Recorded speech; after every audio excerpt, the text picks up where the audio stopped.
નમસ્કાર, હું વનરાજસિંહ પરમાર, તકલીફ 24 ન્યૂઝ. અત્યારે આપણે વન વિભાગની કચેરીએ, આપણે રાણપુર ફોરેસ્ટ ઓફિસરની કચેરીએ હાજર છીએ.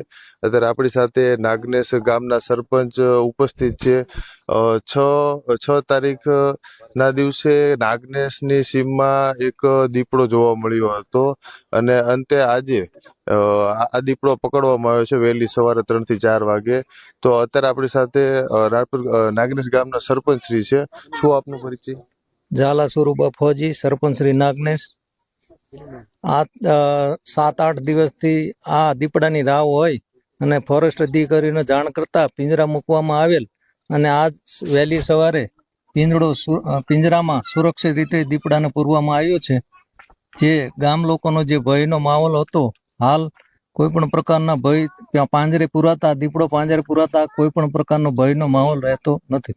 હવે આ જે 6-7 દિવસનો જે સમય હતો એ તમારા માટે અને નાગનેશ ગામના વ્યક્તિઓ માટે કેવી રીતનો હતો? આખરે દીપડો પકડાઈ ગયો છે એટલે હવે રાહતના સમાચાર છે, તમે શું કહો છો?